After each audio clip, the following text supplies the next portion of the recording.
Shalom adik-adik, selamat hari Minggu. Ketemu lagi bersama kakak di ibadah online sekolah minggu kita pada hari ini. Nah, sekarang kakak mau tanya, gimana kabar adik-adik? Semuanya sehat-sehat semua kan? Terus, yang udah pas atau PTS gimana? Nilainya udah keluar atau belum? Atau udah belajar? Nah, adik-adik, kita hari ini akan merayakan Natal ya sebentar lagi. Tanggal berapa hari Natalnya? Iya, 25 Desember. Sebelum memulai ibadah sekolah minggu kita, mari kita berdoa. Lipat tangannya, tutup matanya, tundukkan kepalanya. Tuhan Yesus, terima kasih atas penyertaan-Mu ya Tuhan. Hari ini kami ingin memulai ibadah sekolah minggu kami. Kiranya Engkau memberkati ibadah sekolah minggu kami dari awal, pertengahan, hingga berakhirnya nanti. Dan ya Tuhan, kami juga ingin berterima kasih kepadamu karena Engkau selalu menyertai kami di setiap langkah kami ya Tuhan. Dan juga ampunilah setiap dosa-dosa kami, baik itu tidak sengaja ataupun sengaja, ataupun secara tidak sadar kami melakukan dosa kami ya Tuhan. Dan inilah doa kami yang kami alaskan dalam nama-Mu. Kami berdoa, haleluya, amin. Nah adik-adik, karena ini dalam suasana Natal, kakak undang adik-adik untuk mengangkat satu pujian yang berjudul Hai Siarkan di Gunung.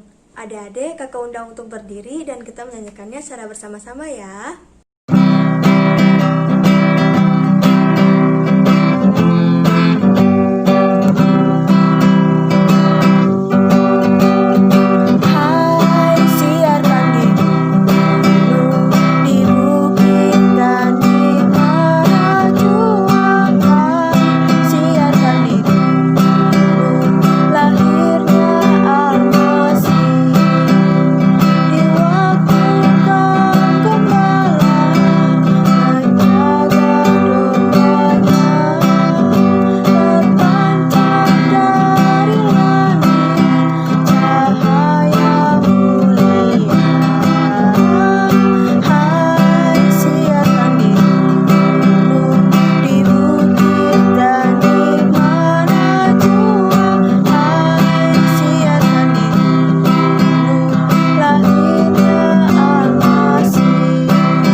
Tiba saatnya kita akan mendengarkan firman Tuhan yang dibawakan oleh Kayana. Kakak minta adik-adik untuk duduk tenang ya sambil mendengarkan firman yang disampaikan oleh Kayana. Nah sebelum itu kita akan mengangkat satu pujian yang berjudul Hai Mari Berhimpun. Kita menyanyikannya secara bersama-sama ya. Lihat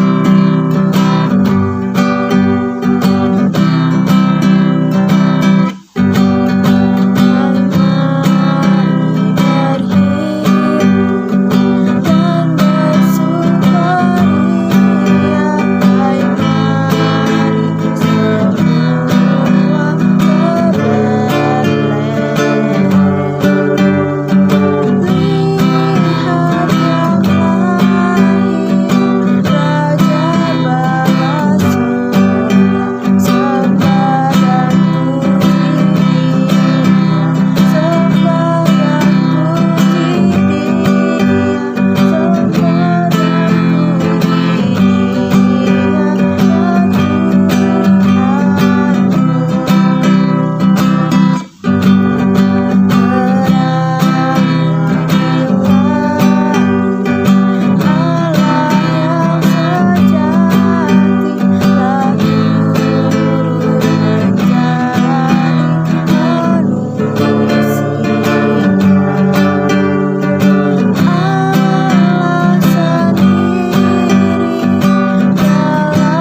selamat hari Minggu. Berjumpa kembali dengan Kak Yana di sini.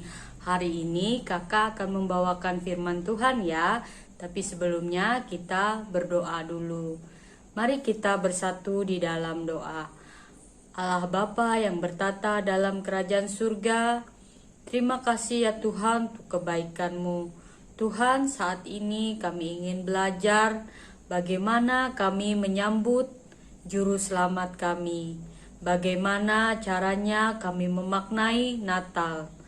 Tolong Kak Yana ya Tuhan, biarlah Kak Yana boleh menjelaskannya dengan baik. Hanya di dalam nama Yesus Kristus kami sudah berdoa. Amin. Masih ingat ya cerita kakak minggu lalu bahwa Allah menciptakan bumi dan seluruh isinya, yaitu pada hari yang pertama sampai kelima. Nah, jadi pada mulanya Allah sendiri yang menciptakannya adik-adik. Jadi kalian jangan percaya ya kalau ada yang berkata bahwa bumi ini berasal dari dentuman atau tabrakan antara satu benda langit dengan benda langit lainnya. Tidak adik-adik, jadi bumi ini diciptakan oleh Allah pada mulanya. Nah, pada hari yang ke-6 Allah menciptakan manusia. Manusia diciptakan Allah serupa dan seturut dengan gambar Allah sendiri. Mungkin tidak sama persis ya wajahnya atau bentuknya, tapi Allah memberikan menembuskan napas kehidupan dari kepada Adam. Lalu Allah menciptakan Hawa, yaitu pasangan untuk Adam, yaitu pasangan yang sepadan ya dengan Adam. Nah, Allah menciptakan tempat tinggal yang indah untuk Adam dan Hawa. Semuanya Allah sediakan. Adam dan Hawa memiliki tugas yaitu untuk menjaga, mengusahakan dan memelihara Taman Eden namanya ya. Jadi itulah tugas Adam dan Hawa. Seluruh yang ada di taman itu semuanya boleh Adam dan Hawa makan. Tapi Allah berkata bahwa ada satu pohon yang tidak boleh kalian makan, yaitu pohon pengetahuan tentang yang baik dan yang jahat. Adik-adik, iblis adalah musuh Allah yang jahat. Iblis dulunya adalah malaikat yang diciptakan Allah. Tetapi iblis berubah menjadi jahat. Ia melawan Allah dan ingin menghancurkan dunia Allah yang indah. Jadi iblis memakai rupa seekor ular dan masuk ke Taman Eden. Ia ingin Adam dan Hawa tidak lagi mempercayai Allah dan tidak taat pada aturan Allah. Iblis berkata kepada Hawa, "Apakah Allah benar-benar menyatakan kepada kamu atau tidak untuk tidak memakan buah dari pohon yang ada di dalam taman ini?" Tidak benar, kata Hawa. "Kami boleh makan buah dari pohon yang ada di sini, kecuali satu yang terletak di tengah taman ini, atau kamu akan mati ketika kamu memakannya." Lalu iblis berkata, "Kamu tidak akan mati jika kamu memakan buahnya." Iblis berbohong kepada Hawa. "Kamu akan menjadi seperti Allah. Kamu akan menjadi mengetahui yang baik dan yang jahat." Lalu Hawa berpikir, "Wah, pasti menyenangkan ya kalau bisa menjadi seperti Allah." Nah, dari situ adik-adik, Hawa atau manusia jatuh ke dalam dosa karena manusia mulai tidak taat dan manusia memiliki keinginan untuk menjadi seperti Allah. Apakah mungkin manusia bisa menjadi Allah, sedangkan manusia adalah ciptaannya, sama seperti ciptaannya yang lain. Jadi tidak mungkin ya Hawa ataupun Adam, yaitu manusia, menjadi sama seperti Allah. Lalu mereka berdua memakan buah itu, dan akhirnya mereka matanya terbuka. Mereka melihat bahwa mereka telanjang. Lalu mereka cepat-cepat bersembunyi, adik-adik. Mereka mencari daun untuk menutupi bagian tubuh mereka karena mereka tahu bahwa mereka telanjang. Sejak saat itu manusia jatuh ke dalam dosa, adik-adik.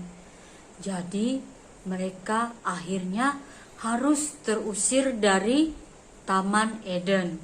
Tapi Allah tetap mengasihi mereka. Allah menyertai Adam dan Hawa, walaupun Adam dan Hawa tidak bisa lagi merasakan indahnya Taman Eden, indahnya tempat yang Allah ciptakan. Sekarang Hawa harus merasakan sakitnya melahirkan, sedangkan Adam dia harus bersusah payah untuk bekerja mencari makanan mereka, tidak seperti sewaktu mereka di Taman Eden.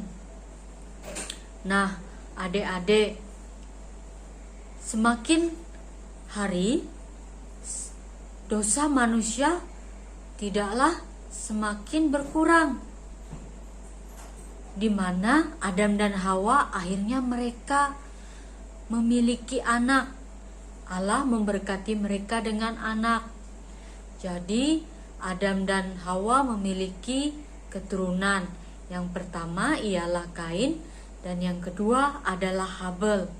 Nah, Kain itu kerjanya adalah seorang petani, sedangkan Habel adalah peternak atau dia memelihara domba. Mereka mengikuti apa yang orang tuanya percayai. Jadi mereka mengusahakan padi, tanaman, serta domba ini. Pada suatu hari mereka harus mempersembahkan apa yang mereka miliki. Nah, pada waktu mempersembahkan, Kain mempersembahkan hasil tanamannya, yaitu padi, buah-buahan, sedangkan Habel dia memberikan dombanya yang paling gemuk, yang paling bagus ya, yang paling dia sayangi. Nah, persembahan dari Habel diterima oleh Tuhan, sedangkan persembahan Kain tidak diterima. Lalu Kain menjadi iri. Nah, karena dia iri, disitulah dosa menjadi berkembang ya adik-adik. Dosa berkembang di hatinya. Lalu ketika keadaan sepi, dia membawa adiknya ke tempat yang sepi, lalu dia membunuh adiknya.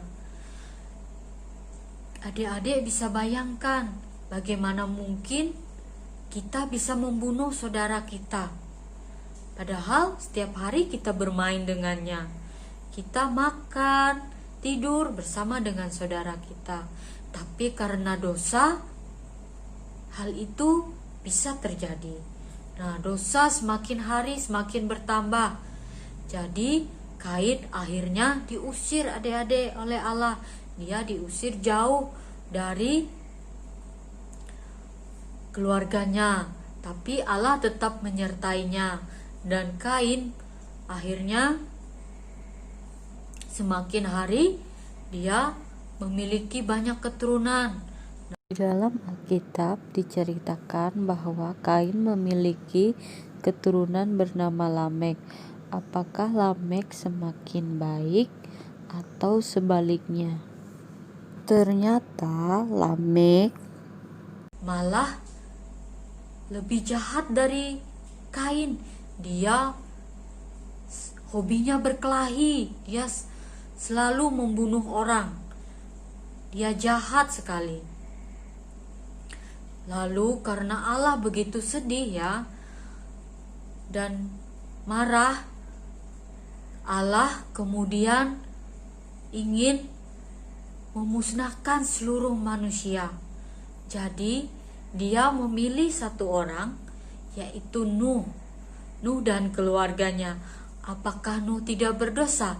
Tidak, adik-adik, Nuh juga berdosa, tapi karena anugerah Allah lah Nuh dipilih untuk boleh mengerjakan pekerjaan Allah, yaitu untuk membangun bahtera. Nah, Allah berencana untuk memusnahkan seluruh makhluk ciptaannya.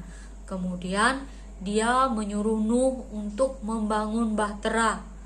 Nah, sewaktu Nuh membangun bahtera, dia mengajak orang-orang sekitarnya untuk membangun bahtera bersama-sama dia supaya yang lainnya selamat. Tapi orang-orang di sekitarnya malah mengatakan bahwa Nuh dan keluarganya gila. Nah, lalu tibalah saatnya adik-adik. Air bah itu datang. Ketika air bah datang, orang-orang tadi yang mengatakan Nuh gila, mereka mengetuk pintu bahtera. Mereka minta tolonglah kami Nuh, kami ingin masuk, kasihanilah kami. Tidak bisa, kata Nuh, karena bahtera ini sudah ditutup oleh Allah. Aku sendiri tidak bisa membukanya. Nah, adik-adik, jadi penyesalan mereka sudah terlambat. Walaupun mereka ingin selamat, tapi Allah sudah menutup pintu bahtera. Akhirnya setelah sekian lama air bah itu surut dan Nuh dan serta keluarganya bisa keluar, serta binatang-binatang ya yang tadi telah dipilih Allah, yaitu yang jantan dan betina dari seluruh binatang yang ada di bumi. Lalu di situ Nuh sangat bersyukur. Nuh membuat mezbah untuk Allah. Di situ Allah berjanji Dia tidak akan mengirimkan atau memusnahkan manusia lagi seperti air bah yang pernah Dia berikan. Jadi Dia memberikan pelangi sebagai tanda bahwa Allah tidak akan lagi melakukan hal itu, atau Allah berjanji kepada manusia. Lalu setelah air bah, air bah itu, manusia bertambah lagi ya. Nah, manusia bertambah bukannya mereka semakin baik ya, malah mereka semakin berdosa adik-adik. Mereka semakin banyak, semakin melakukan dosa, malah dosanya semakin parah. Mereka berencana untuk sampai kepada Allah.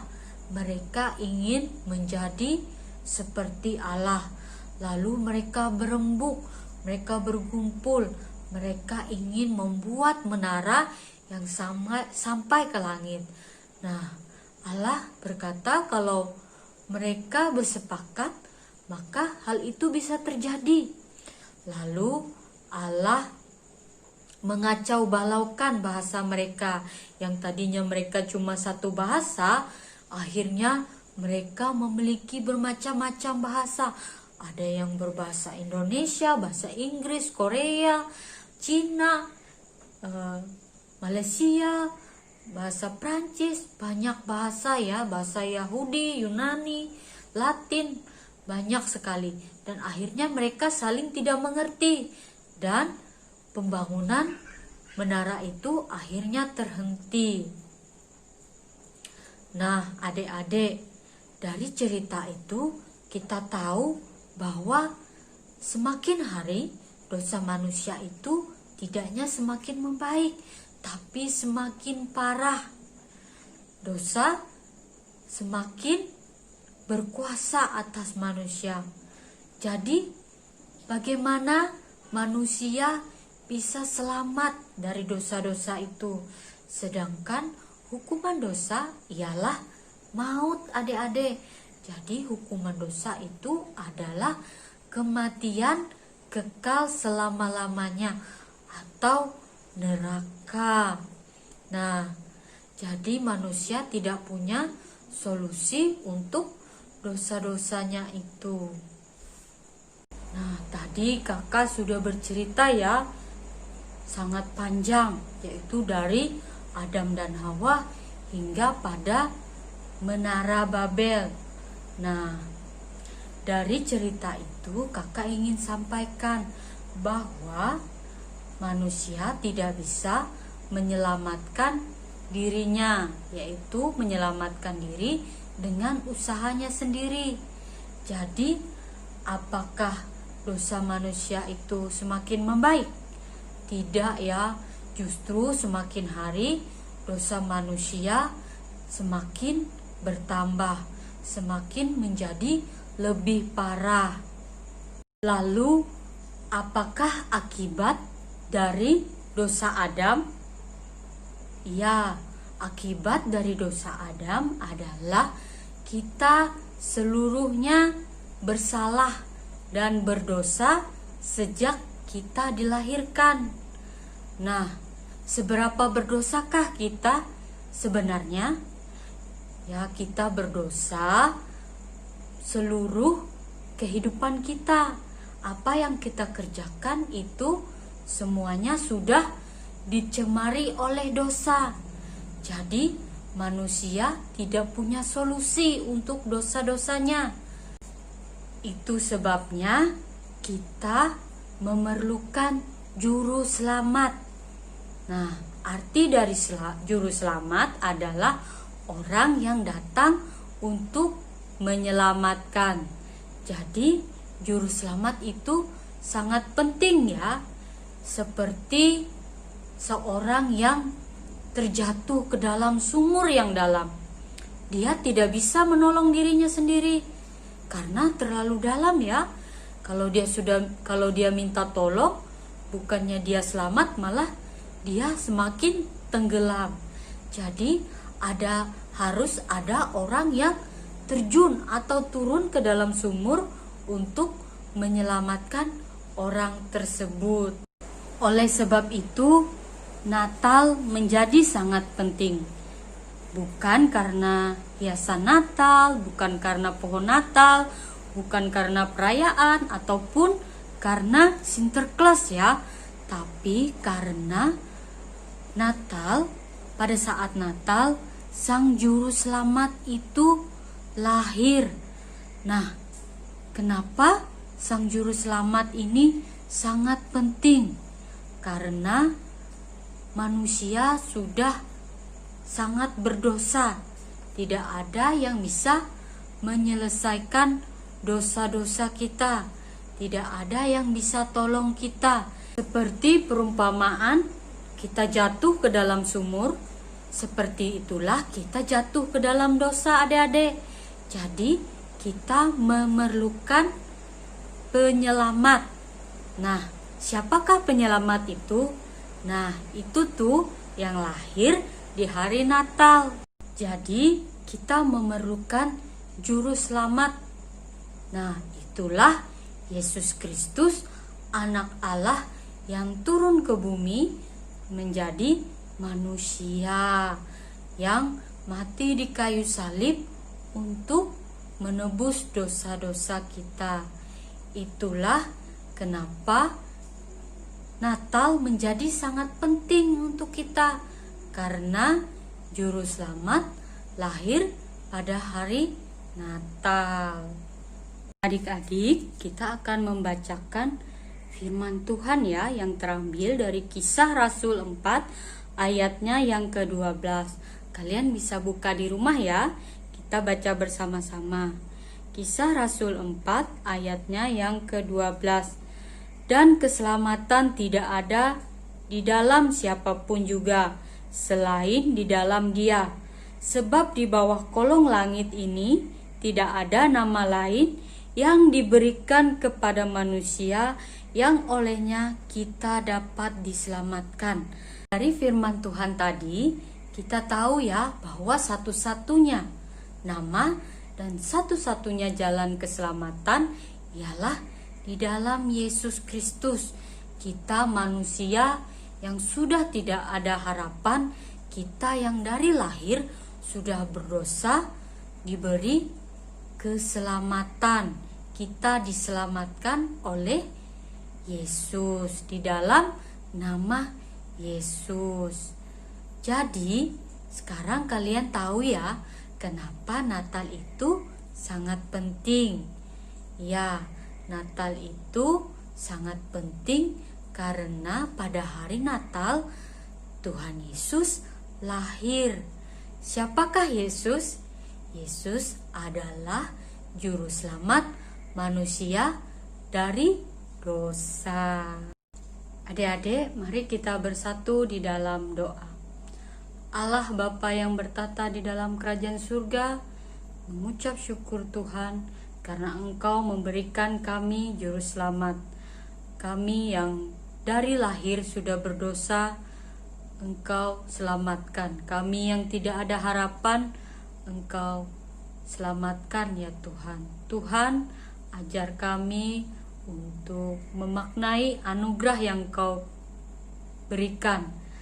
Engkau sudah memilih kami, biarlah kami boleh menjadi anak-anak-Mu yang taat dan setia hingga akhir hidup kami.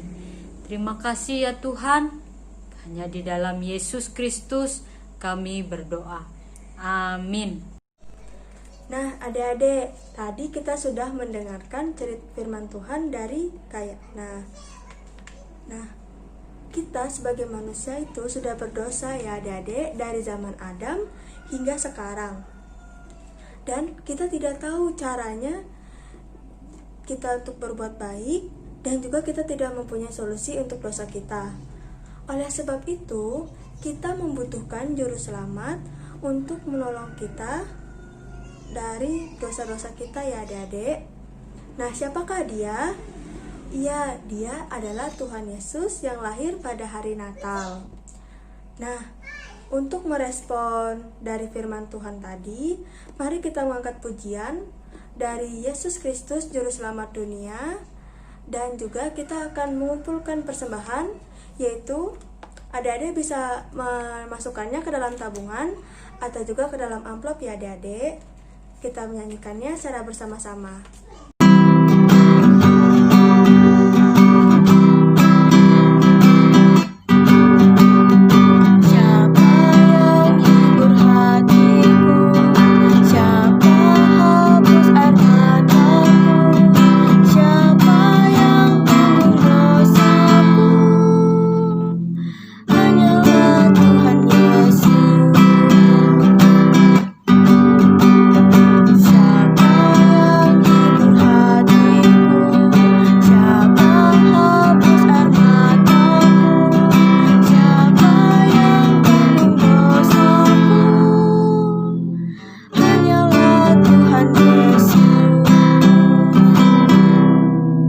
Kita sudah berada di penghujung ibadah, tapi sebelum itu kakak punya pengumuman.